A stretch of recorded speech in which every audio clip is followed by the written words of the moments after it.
नमस्ते सबैजनालाई माइसेल्फ सुदिन श्रेष्ठ। आज चाहिँ हामी यस भिडियोमा 7th सेमेस्टरको design of RCC स्ट्रक्चरको flange बिमको चाहिँ न्युमेरिकल गर्नेवाला छौँ।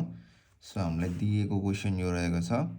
क्वेसनमा हामीलाई के भनेको छ भन्दाखेरि a T beam of flange with 900 mm, thickness 100 mm, rib with 250 mm, has effective depth of 525 mm, is reinforced with the steel area of the 4909 mm square.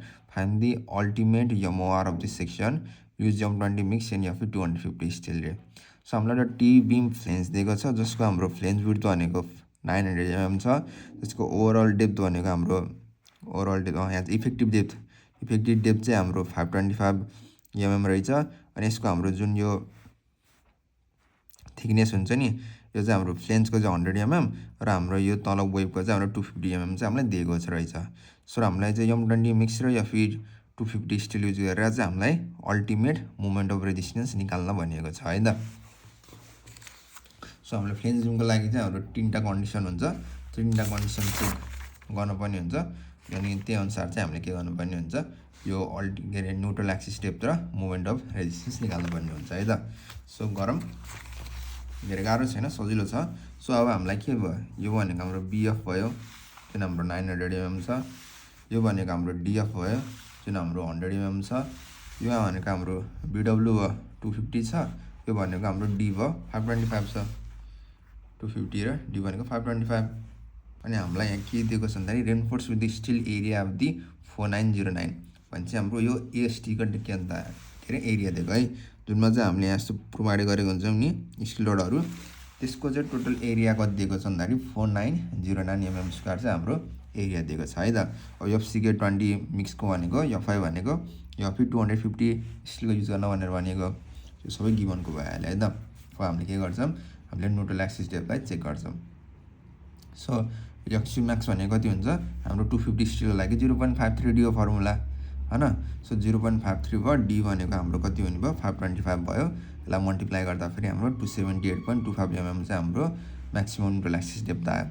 अब मैले के मानेर गर्छु भन्दाखेरि सुरुमा assume neutral axis lies within the flange, जुन हाम्रो सुरुको केस छ नि न्युट्रल एक्सिस चाहिँ हाम्रो फ्लेन्जमै पर्छ भनेर माने है। सो न्युट्रल एक्सिस भनेको हाम्रो यो माथि नै पर्छ भनेर मैले के गरेँ, अज्युम गरेँ। त्यो भनेको के हो, एक्सु भनेको लेस देन DF भयो हैन। सो DF भन्दा एक्सु के भयो, लेस भयो। त्यसो गर्दा फेरि हाम्रो के हुन्छ, एक्सु भनेको 0.87 FI AST divided by 0.36 FCK into BF भयो हैन। सो 0.87 FI भनेको 250, AST भनेको 4909, 0.36 FCK 20 र BF भनेको 900 है। सो यसलाई हामीले क्यालकुलेट गर्दाखेरि कति आयो 164.769 भनेपछि हाम्रो एक्सु भनेको DF भन्दा सानो आउनुपर्ने हो, तर हाम्रो के आयो जुन DF छ नि यो 100 mm। सो हामीले अजुम गर्दाखेरि त एक्सु भनेको लेस देन 100 हुनु परेन, यो DF हो है। अनि एक्सु भनेको less than or equal to x u max पनि मानियो किनकि हामीले अन्डर रेनफोर्स मानेर गरेको है यो चाहिँ। सो हाम्रो फर्स्ट केस भनेको एक्सु भनेको लेस देन DF हुन्छ भनेर माने, मैले हिसाब गर्दाखेरि तर हाम्रो के आयो, एक्सु भनेको चाहिँ ग्रेटर देन 100 mm जुन चाहिँ हाम्रो DF भन्दा बढी आयो भनेपछि यो केस रहेछ त होइन रहेछ है त। सो नट ओके भनेर लेखेँ। सो मैले अब के गर्छु, सेकेन्ड केसतिर जान्छु है त। सेकेन्ड केस जसमा चाहिँ हाम्रो के हुन्छ, न्युट्रल एक्सिस चाहिँ केमा लाइज गर्छ, वेबमा लाइज गर्छ भनेपछि न्युट्रल एक्सिस चाहिँ यहाँ लाइज गर्ने भयो है त। So assume neutral axis lies within the web, that is x u भनेको के हुने भयो, यो 100 mm भन्दा ग्रेटर हुने भयो, त्यही भनेर भनेको है। And the depth of the rectangular stress block diagram is greater than the depth of the flange. अब यो न्युट्रल एक्सिस वेबमा लाइज गर्छ पनि दुईवटा कन्डिसन हुन्छ भनेको थिएँ। एउटा चाहिँ हाम्रो जुन हाम्रो DF चाहिँ less than 3x divided by 7 हुन्छ, अर्को चाहिँ DF भनेको ग्रेटर देन 3x बाई 7 हुन्छ भनेर भनेको थिएँ है त। सो यसलाई यताउति गरेको यो। सो हाम्रो यो DF divided by x u, so less than भनेको 3/7 को 0.42 है। सो यो भनेको यही हो एनदर टर्ममा लेख्दाखेरि। सो मैले के भनेर माने भन्दाखेरि यो केस सेकेन्ड पनि मैले फर्स्ट केस अज्युम गरेँ है त। त्यसमा के भन्दाखेरि depth of the rectangular stress block diagram is greater than the depth of the flange अहिले चाहिँ यो कन्डिसन भयो है त डायग्राममा हेर्दाखेरि 3/7 यक्स यू भनेको ग्रेटर देन डिएफ भनेको यो कन्डिसन भएको हो नि त। सो त्यो भनेको डिएफ divided x u less then 0.428 पनि लेख्न मिल्यो नि त। यही टर्म भनेको यो भयो। सो त्यो गर्दाखेरि हाम्रो कति आउने भयो भन्दाखेरि डिएफ डिभाइडेड बाई डिएफ भनेको त कति हुन्छ हाम्रो 100 mm हामीलाई दिएको छ। सो के भयो भन्दाखेरि डिएफ भनेको 100 डिभाइडेड 0.428 भइहाल्यो। सो यो गर्दाखेरि हाम्रो कति आउनु भयो 233.644 आयो। यो चाहिँ के भन्नु पर्यो यक्स यू भन्दा लेस हुनु पर्यो नि त। So x u less than equal to x u max. अब हामीले चाहिँ सेकेन्ड केस के अज्युम गर्छौँ भन्दाखेरि न्युट्रल एक्सिस चाहिँ हामी वेबमा लाइज गर्छौँ भनेर मान्छौँ है त। सो भनेपछि न्युट्रल एक्सिस कहाँ पऱ्यो यहाँ पऱ्यो है त। यहाँ पनि अब यो केस सेकेन्डमा नि हाम्रो दुईवटा केस छ। एउटा चाहिँ हाम्रो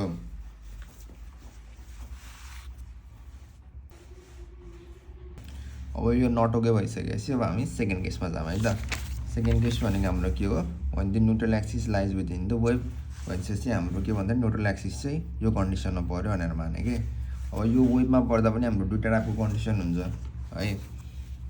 सो यो भनेको के भन्नुभयो यक्स यू भनेको ग्रेटर देन डिएफको कन्डिसन होइन। यस्तो भयो न्युट्रल एक्सिस यहाँ तल लाइज गरेको। यसमा पनि के भयो भन्दाखेरि यो 3/7 यक्स यू ग्रेटर देन डिएफ हुने भन्ने कन्डिसन भयो एउटा, जसमा चाहिँ यसको लेन्थ चाहिँ ग्रेटर हुन्छ डिएफ भन्दा। अर्को केस भनेको चाहिँ 3/7 यक्स यू भनेको चाहिँ डिएफ भन्दा लेस हुने कन्डिसन हुन्छ। सो यो दुईवटा कन्डिसन हुने भयो है त। हामीले डिस्कस गरेको थियौँ नि त्यो भनेको यो when the depth of the rectangular stress block diagram is greater than the depth of the flange। यो चाहिँ यो हाम्रो के भन्नुभयो rectangular block stress diagram is greater than the depth of the flange. यो केस हो नि त होइन। अनि अर्को भनेको चाहिँ the depth of the rectangular stress block diagram is less than the depth of the flange. त्यो भनेको यो पोर्सन चाहिँ के भन्दाखेरि डेप्थ अफ द फ्लेन्ज भन्दा सानो भनेर भनेको है त। सो हामी यो सुरुमा चाहिँ यो केस अज्युम गरेर चाहिँ गर्छौँ है त। यो केस हो भनेर मान्छौँ। यदि यो केस पनि सेटिस्फाई भएन भने हाम्रो लास्टको केसै हुने भयो है त। सो मैले के गरेँ assume neutral axis lies within दी वेब। त्यो भनेको यक्स यू भनेको के हुने भयो 100 mm भन्दा ग्रेटर हुने भयो वेबमा पर्ने भइसकेपछि होइन। And the depth of the rectangular stress block diagram is greater than the depth of the flange. त्यो माने त्यो भनेको के हो डिएफ भनेको लेस देन 3/7 यक्स यू हो कि होइन। सो यसलाई हामीले यसको टर्ममा लेख्न सक्यो। सो डिएफ डिभाइडेड यक्स यू भनेको लेस देन 3/7 भनेको 0.42 भयो है। यो भनेको के हो अब हामीलाई डिएफको भ्यालु त थाहा नि त। सो मैले डिएफको भ्यालु राखिदिएको के। So डिएफ divided 0.428 less than x you भयो होइन। यो यता आएको यो यक्स यू उता गएको भनेपछि डिएफ भनेको 100 डिभाइडेड 0.428 गर्दाखेरि कति भयो 233.644 लेस देन यक्स यू है। यो अजम्सनमा परेको है। भनेपछि हामीले के भन्दाखेरि एउटा वेबमा पऱ्यो भनेर मान्यौँ। त्यो भनेको यक्स यू भनेको 100 mm भन्दा ग्रेटर हुने भयो। यहाँको ब्लक स्ट्रेस डायग्राम चाहिँ greater than depth of the flange हुँदाखेरि के हुने भयो यक्स यू भनेको चाहिँ 233.644 भन्दा ग्रेटर हुने भयो। अनि अर्को हामीले के पनि मान्यौँ भन्दाखेरि यो चाहिँ अन्डर इन्फोर्स सेक्सन हो अथवा ब्यालेन्स सेक्सन हो भनेर मान्यौँ है त। अन्डर इन्फोर्स ब्यालेन्स सेक्सन हो भनेर मान्यौँ। त्यो भनेको x u less than equal to x u max. यसमा हाम्रो के आएको थियो यक्स यूको फर्मुला यो कम्प्रेसन इक्वल टु टेन्सन गर्दाखेरि यो इक्वेसन आएको थियो नि त है। यसको चाहिँ यक्स यूको फर्मुला यो भयो। मैले त्यही फर्मुला राखेँ है त। So 0.87 FIST minus 0.446 FCK BF minus BW into DF divided by 0.36 FCK into BW। FI भनेको 250 छ, FST भनेको 4909 गिभनै छ। यो 446 चाहिँ भइहाल्यो। FCK भनेको 20, BF भनेको 900, BW भनेको 250, DF भनेको 100, 0.36 बाई FCK भनेको 20, BW भनेको 250 सबै गिभन नै छ। सो यो सबै भ्यालु क्यालकुलेट गर्दाखेरि के गर्यो मेरो 271.059 mm आयो। अब हाम्रो अजम्सन गरे अनुसार यो सेटिस्फाई भयो कि भएन हेरौँ है त।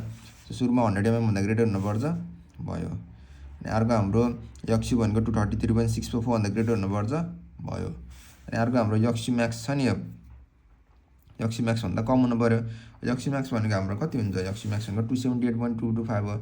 योभन्दा कम छ ओके भनिसकेपछि यो कन्डिसन सेटिस्फाई भयो कि भएन भनेपछि यो सेकेन्ड केसको फर्स्ट रहेछ है त। सो हाम्रो न्युट्रल एक्सिस कति हुनुभयो 271.059 mm भयो है त। बुझ्नुभयो। सो हाम्रो अजम्सन करेक्ट भयो। सो न्युट्रल एक्सिस डेप्थ भनेको यो भइहाल्यो। अब मोमेन्ट अफ रेजिस्टेन्स भनेको कति हुने भयो? मोमेन्ट अफ रेजिस्टेन्स भनेको अब यसैको यो हुने भयो होइन 0.36 एफसीके बिडब्लु x u d minus 0.42 x u plus जुन हाम्रो यो आएको थियो नि यो 0.46 एफसीके बिएफ माइनस बिडब्लु into d minus d f divided by 2 है त। त्यो फर्मुला राखेको। अब यसमा सबै गिभनहरू राखेको थिएँ नि एफसीके 20 बिडब्लु 250 भयो, एक्सयू भनेको 271.059 भर्खर निकालेको, डी भनेको हाम्रो इफेक्टिभ डेथ 525 गिभन दिएकै छ, एक्सयू भनेको भर्खर निकालेको, अनि प्लस 0.446 एफसीके भनेको 20 एमपिए होइन, अनि बिएफ माइनस बिडब्लु भनेको बिएफ भनेको 900 भइहाल्यो, बिडब्लु भनेको 250 भइहाल्यो, इन्टु डिएफ भनेको हाम्रो 100 छ, डी भनेको 525 माइनस 0.5 डिएफ भनेको 100। यो त हाम्रो के छ न्युटन नियममा छ। मैले किलोमिटर मिटरमा लाँदा लागि 10⁻⁻6 गरेँ। यसलाई मैले हिसाब गर्दा फेरि हाम्रो कति हुनुभयो 476.01 किलोमिटर मिटर हाम्रो भ्यालु आयो है त। यसरी हामीले मोमेन्ट अफ रेजिस्टेन्स निकाल्यौँ। सो त्यति गाह्रो छैन।